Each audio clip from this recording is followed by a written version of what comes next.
Bismillahirrahmanirrahim. Assalamualaikum warahmatullahi wabarakatuh. Selamat datang teman-teman di channel kami yang memberikan banyak sekali pembelajaran mengenai pemahaman apa saja sih bentuk pembelajaran bersama saya Jer Saputra dan satu rekan tim saya yang tergabung yaitu Yogi Wirawan sebagai editor kita kali ini.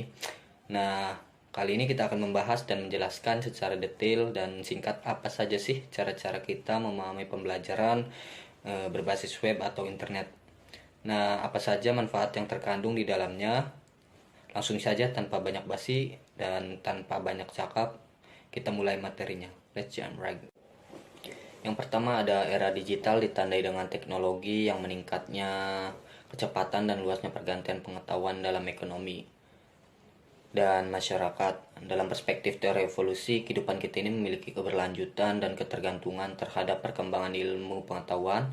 Maksudnya adalah perspektif ini disajikan pada bagaimana teknologi itu digunakan cara untuk berkomunikasi dan telah berkembang selama 1 abad terakhir ini dan telah menghasilkan revolusi digital dan ledakan informasi yang begitu mempengaruhi biokomunikasi saat ini. Nah, efek ini mencakup 3 bagian. Yang pertama ada perspektif sejarah, yang kedua ada hubungan masa depan dan situasi saat ini. Hubungan antara teknologi informasi dan faktor sosial ini yang berdampak pada pendidikan tinggi, perawatan kesehatan, dan bidang hubungan biokomunikasi. Nah, ini divisualisasikan dan dibuat untuk memahami dan mengatasi perubahan ini. Dan era digital juga dapat berperan penting dalam memberikan aksesnya bagi pendidikan seperti yang telah kita alami saat pandemi sebelumnya. Segala akses informasi mudah didapatkan meskipun kita hanya stay di rumah sambil rebahan, dan itu semua adalah salah satu keuntungan dari memanfaatkan perkembangan era digital. Bukan hanya akses informasi saja yang mudah didapatkan, salah satu yang kita rasakan dari kemajuan era digital ini adalah perkembangan model pembelajaran yang menerapkan sistem online atau daring. Nah, sehingga kita hanya perlu mengaksesnya di rumah saja dan lebih efisien karena melalui internet tanpa harus melalui tatap muka. Dan itu semua juga termasuk ke dalam perspektif teori evolusi berdasarkan era digital, dan itu juga keuntungan dari revolusi era digital yang mana telah dijelaskan bahwasannya kehidupan ini memiliki keberlanjutan dan ketergantungan terhadap perkembangan ilmu pengetahuan. Untuk yang slide selanjutnya ada pada kondisi yang stabil pergantian relatif rendah, dan sementara itu hal-hal yang berkaitan dengan produksi kurang dipertahankan. Dan di sisi lain, pada saat kondisi kurang stabil, pergantian pengetahuan yang lebih cepat menguntungkan karena pengetahuan baru diproduksi akan lebih sering memungkinkan adaptasi dengan lingkungan sekitarnya yang selalu berubah. Dengan kata lain, karena pengetahuan baru diproduksi akan lebih sering memungkinkan adaptasi dengan lingkungan sekitarnya yang selalu berubah, dengan kata lain dinamis. Maksud penjelasan di sini adalah pada saat ini segala akses didapatkan dengan sangat mudah dan cepat, seiring dengan kebutuhan dan penggunaannya yang masyarakat di dunia ini, khususnya di Indonesia, dari hari ke hari inovasi-inovasi terbentuk dari kita siap menerima keadaan seperti ini. Dan karena itu di zaman ini kita harus terus mengikutinya, karena jikalau kita tidak mengimbanginya dan kita tidak memanfaatkannya, peradaban tidak dapat dilanjutkan, dan istilah lain adalah tergerus oleh perkembangan zaman. Sebagai makhluk modern, kita juga harus lebih mengimbangi akan kemajuan ini dan harus mulai beradaptasi atau membiasakan diri dengan era saat ini yang setiap harinya keadaan selalu berubah, entah itu dari segi informasi, industri, dan pembelajaran yang kita jalani, agar semua yang dijalankan bisa memperoleh progres yang maksimal dan human resourcing dapat stabil, khususnya bagi kemajuan Indonesia sendiri. The next slide ada era digital dapat dilihat sebagai pengembangan sistem evolusi di mana pergantian pengetahuan tidak hanya sangat tinggi tetapi juga semakin di luar kendali. Di luar kendali manusia menjadikannya waktu di mana kehidupan kita menjadi lebih sulit untuk dikelola. Maksudnya adalah kita sebagai salah satu bagian peradaban dimana kita juga sudah tahu kan bahwa sebelum kita peradaban yang telah lebih dulu itu menjalani proses hidup dan melakukan kehidupannya dengan cara mereka sendiri. Dan kita ini belajar dari peradaban tersebut, entah itu dari segi teknologi, pemerintahan, sosial, sarana dan prasarana, bahkan hingga ke segi pendidikan. Selanjutnya kita juga belajar dari peradaban terdahulu sehingga kita bisa menjadi yang sekarang ini yang disebut dengan peradaban modern atau era globalisasi ya. Nah, ini semua berkat peradaban sebelumnya yang berusaha untuk tetap mempertahankan keberlangsungan perkembangan peradaban, dan meskipun pada akhirnya sirna karena manusia memiliki segala kemampuan untuk terus maju dan mempermudah segala urusan hidupnya. Atau lebih tepatnya ambisius lah. Nah, sehingga segala keinginannya tidak terkontrol dan di luar kendali yang mengakibatkan kepunahan peradaban itu sendiri. Baik, di slide ini juga di abad 21 ini teknologi digital merupakan bagian berikutnya dari evolusi teknologi dalam peradaban manusia.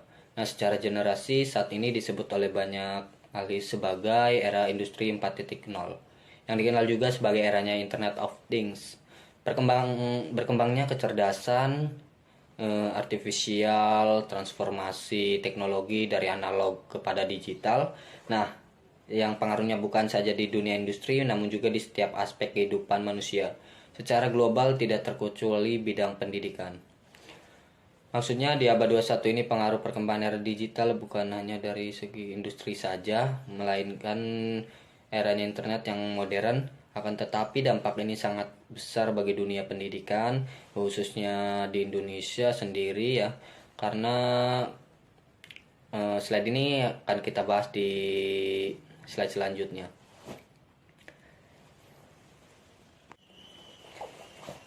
Nah, di slide saat ini para pakar juga kemudian merumuskan serangkaian keterampilan yang dibutuhkan di abad 21 ini. Dan sebagai output pendidikan yaitu kreativitas, komunikasi, berpikir kritis, dan kolaborasi, literasi digital dan kemampuan pemecahan masalah juga menjadi bagian pokok dari keterampilan abad 21 ini. Maksudnya adalah bahkan para pakar itu sendiri telah merumuskan ya berbagai keterampilan yang dibutuhkan di abad 21 ini guna proses pembelajaran yang maksimal dan tepat sasaran. Yang telah disebutkan di atas meskipun masih dalam tahap uji coba, ini juga sangat penting karena pada dasarnya segala keterampilan tersebut sangat cocok dan berpengaruh bagi perkembangan dan kemajuan pendidikan. Karena setiap orang yang bersangkutan dengan pendidikan, entah itu dari tenaga pengajar dan dari siswanya itu sendiri, itu membutuhkan serangkaian kreativitas dan kemandirian atau kemajuan sendiri tanpa harus menunggu kesempatan. Karena setiap harinya perkembangan ilmu pengetahuan akan terus berjalan dan mengalir dengan cepat karena akses dan segala informasi yang didapatkan saat ini begitu mudah untuk diakses dan dijelajahi melalui web ataupun jejaring sosial. Nah, ada juga dalam arti yang lebih luas gagasan tentang seperti apa sih pembelajaran di abad ke-21 tetap terbuka untuk bermacam interpretasi dan mungkin kontroversi. Ada cukup banyak pandangan pemerhati dari pemerhati pendidikan di dunia memahami bagaimana pandangan tentang subjek selaras dan berbeda. Kemudian memunculkan definisi-definisi lainnya mengenai pembelajaran abad ke-21 dari sudut pandang mereka sendiri. Meskipun sudah menjadi perhatian serius bagi para pakar ya, bagi para pakar pendidikan tentang apa saja yang cocok atau tepat sasaran bagi pendidikan di abad 21 ini, banyak pengamat dari seluruh dunia, khususnya di Indonesia, mengenai program pembelajaran yang memiliki nilai lebih bagi generasi saat ini.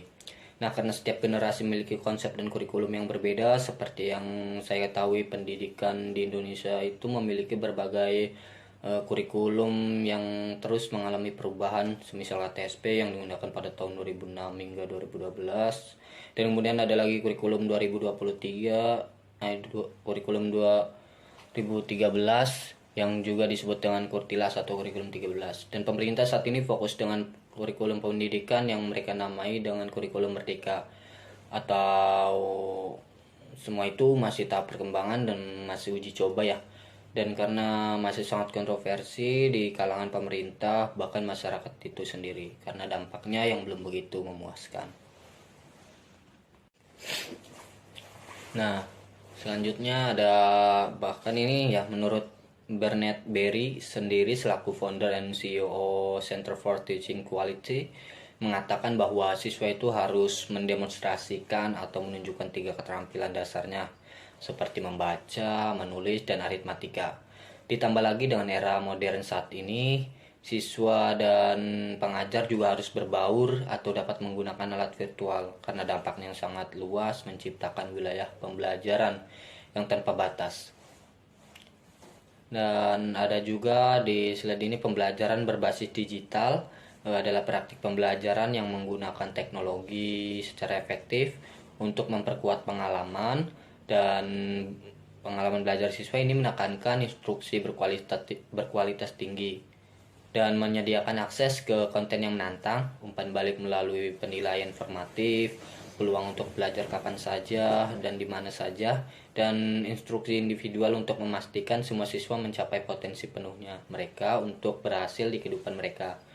Nah, ini juga harapannya dengan pembelajaran berbasis digital ini kita lebih dapat mengakses segala ilmu yang belum didapatkan secara formal di sekolah, dan siswa ditekankan guna mendapatkan pengalaman belajar yang lebih banyak di mana saja dan kapan saja mereka mau, serta menjadikan setiap siswa dan setiap yang bersangkutan di pendidikan mencapai kemampuan yang lebih maksimal.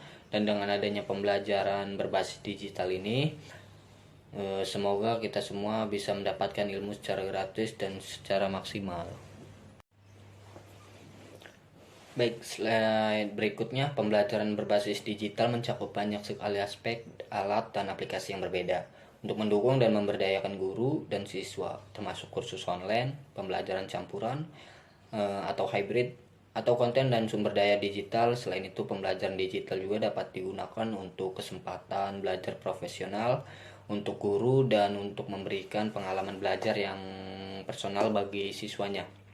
Nah, maksudnya di sini seperti yang sudah dijelaskan dan dirangkum pada slide sebelumnya, dengan adanya pembelajaran berbasis digital memungkinkan setiap yang bersangkutan di pendidikan mampu mendapatkan kemampuan atau potensi yang sangat maksimal dan dapat mendukung sistem pembelajaran dan pendidikan serta menciptakan lingkungan pendidikan yang efisien dan pengalaman belajar yang kondusif serta interesting.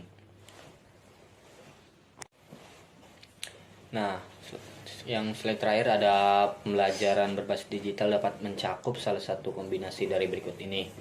Saya hanya akan merangkum dan menjelaskan sedetail-detailnya dan secara singkat, yaitu yang pertama ada pembelajaran adaptif, basing and gamification, blended learning, kelas berbasis teknologi.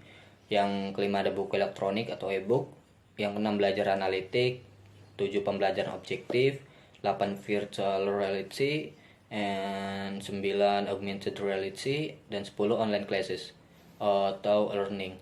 Nah, saya akan menjelaskan sedikit saja apa sih pembelajaran adaptif. Merupakan pembelajaran yang modern dengan menggunakan perangkat teknologi canggih yang terbarukan. Dan ini sangat sesuai dengan pendidikan saat ini karena menggunakan aspek teknologi seperti halnya komputer dan internet. Dan juga ada basing and gamification. Selain itu memberikan kesenangan juga untuk mendapatkan wawasan ya. Di dalamnya tetap ada perbedaan di antara keduanya. Game based learning, metode pembelajaran yang memang didesain khusus sesuai dengan tujuannya, tujuan untuk memberikan pesan kepada peserta. Nah, sedangkan gamification menjadikan kegiatan memiliki alur atau systematic game. Dan masih ada strategi pembelajaran lain yang bisa kalian ketahui melalui internet, karena jika saya sebutkan dan jelaskan satu persatu ini akan memakan waktu banyak dan menyita banyak waktu pada video ini. Untuk itu, hal terakhir sebagai kesimpulan dari penjelasan PowerPoint dan video kali ini mengenai tentang memahami pembelajaran berbasis web atau internet adalah saat ini kita melalui penggunaan teknologi smartphone, pembelajaran digital dapat digunakan kapanpun, saat di sekolah, di rumah, saat bepergian. Nah, karena teknologi digital ini memberikan kita keunggulan dan kemudahan untuk hal terkait pembelajaran, sehingga peningkatan kualitas pendidikan pada suatu masyarakat yang secara fakta sudah mulai akrab dengan teknologi digital. Komunikasi via media sosial berbasis digital lebih mudah untuk direalisasikan. Bijaklah dalam menggunakan internet agar apa yang didapat dari penggunaannya secara positif dapat kita rasakan. Terima kasih, itu saja penjelasan pada video kali ini. Saya akhiri, wabillahi taufiq walhidayah. Assalamualaikum warahmatullahi wabarakatuh.